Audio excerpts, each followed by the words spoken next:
Gottfried Wilhelm von Leibniz was one of the most extraordinary thinkers in history.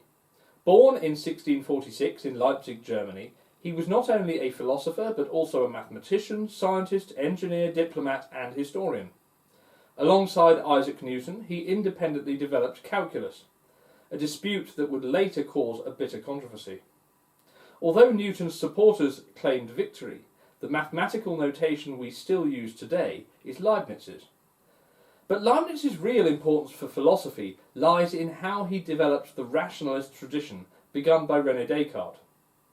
Where Descartes had used reason to establish the certainty of his own existence, I think therefore I am, Leibniz went further, arguing that the mind itself contains principles of knowledge that are present from birth. To understand Leibniz, we need to see him in context. In the 17th century, Western philosophy was divided between two camps: the rationalists, who believed that reason is the primary source of knowledge, and the empiricists, such as John Locke, who claimed that all knowledge comes from experience. Locke famously described the mind as a tabula rasa, a blank slate, on which experience writes. Leibniz rejected this. He argued that the human mind is not an empty page, but already contains innate principles, basic ideas or dispositions that shape all thought. He compared his position to Plato's theory of recollection, where learning is a matter of uncovering what we already know deep down. As Leibniz wrote, these innate truths are hidden in us, but caused to appear by the contact of the senses, like sparks struck from flint by steel. For Leibniz, reason itself is one of these innate principles. Our senses provide the raw materials for experience, but it is reason that organises, interprets, and gives them meaning. Without this built-in capacity for reasoning, he said, we could never make sense of the world at all. To explain his view of the mind, Leibniz introduced one of his most famous metaphors, the block of marble analogy. He asks us to imagine two kinds of marble, one that is completely uniform, which could be sculpted into anything, and another that has natural veins running through it that hint at a particular shape, say the figure of Hercules. The first marble represents Locke's idea of a blank slate. It is equally ready to become anything. The second, veined marble, represents Leibniz's view of the mind. It already has patterns, innate structures, that guide how it can be shaped. You still need effort and experience to reveal the form, but that form is already there in potential. As Leibniz put it, it is in this way that ideas and truths are innate in us, like natural inclinations, dispositions, or potentialities. So, for Leibniz, innate ideas are not pieces of knowledge we are born consciously knowing, but inborn capacities that determine how we think, learn, and reason. It's also worth remembering that every species experiences the world differently and naturally responds to it differently. Modern science shows, for instance, that birds can see ultraviolet light as a visible colour, while dogs and cats can hear sounds far beyond the range of human hearing. Some substances are poisonous to humans but harmless to other animals, and others affect animals but not us. We can measure and describe these differences scientifically, but we can never truly experience them. Our understanding of reality is always shaped by the particular ways our senses and minds work. Our natural responsiveness to the world is also unique to human beings, as such responsiveness is to all species. Indeed, the ways in which different animal species respond to the world is all of a piece with their uniqueness as a species. In that sense, Leibniz's block of marble analogy takes on an added layer of meaning. It reminds us that the human mind has its own natural dispositions, patterns that influence how we think and interpret the world. However, it's important to recognise that Leibniz himself was not talking about sensory experience, but about the mind's ability to grasp knowledge through reason alone. His point was that just as the veins in marble guide how a statue can be carved, the innate structure of the human mind guides how we arrive at knowledge, especially knowledge that reason rather than experience makes possible. However, this seems to invite the thought that knowledge might be relative to the person whose mind shapes how they arrive at it, and it once again raises the question of what actually counts as knowledge. Can one, for instance, have false knowledge? Plato believed not, but the problem is that, in Plato's time, people knew that the earth was at the centre of all things, and that all the celestial bodies revolved around it. The mathematician Ptolemy even had mathematics to prove it.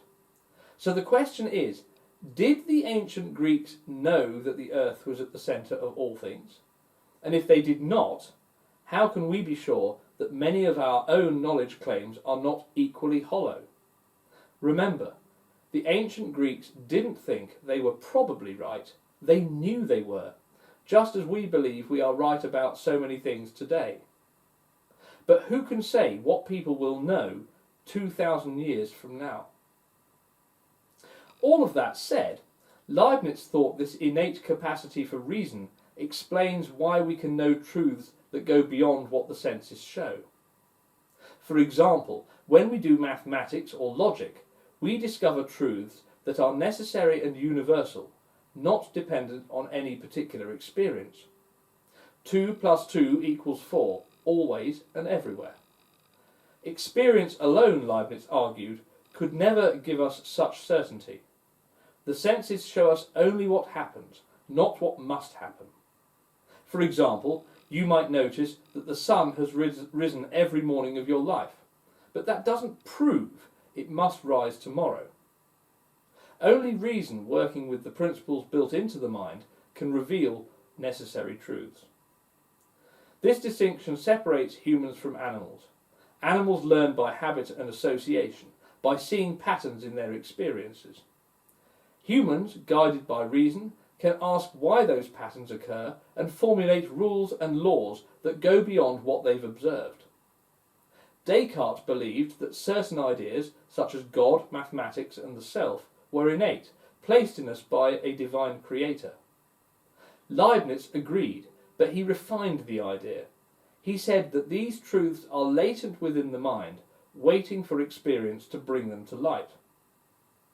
Where Descartes started with, "I think, therefore I am," Leibniz might have said, "I think because reason is already within me."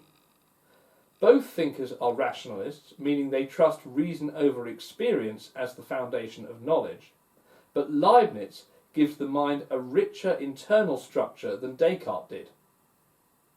Leibniz's philosophy later influenced Immanuel Kant, who tried to combine the arguments of rationalism and empiricism into a single system. Also foreshadowed modern ideas in linguistics and cognitive science.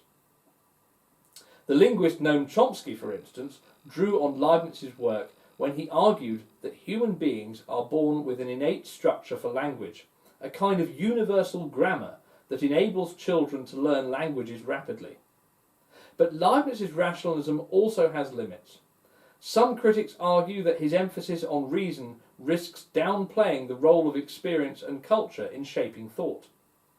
Just as Descartes' certainty about reason led to questions about how we connect mind and world, Leibniz's view raises questions about how these innate ideas become actual knowledge.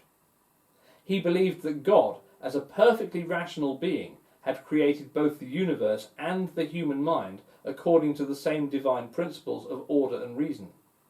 The harmony we find in mathematics, in nature, and in thought itself was, for Leibniz, a reflection of God's rational design.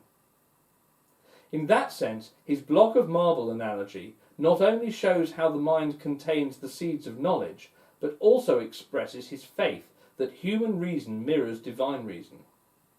Knowledge, for Leibniz, is possible because both mind and world are shaped by the same rational structure, one that originates in God. It is also interesting to note how much human attitudes have changed since then. For thinkers such as Descartes and Leibniz, rational thought, the successful application of mathematics, logic, and scientific exploration required the existence of God for its very possibility. The orderliness of the universe was seen as proof of a divine mind behind it. Today, however, many see the idea of God as being in tension with rational inquiry. Figures such as the evolutionary biologist Richard Dawkins or the cultural critic Stephen Fry argue that the concept of God belongs to an earlier stage of human understanding, one that modern science has long surpassed.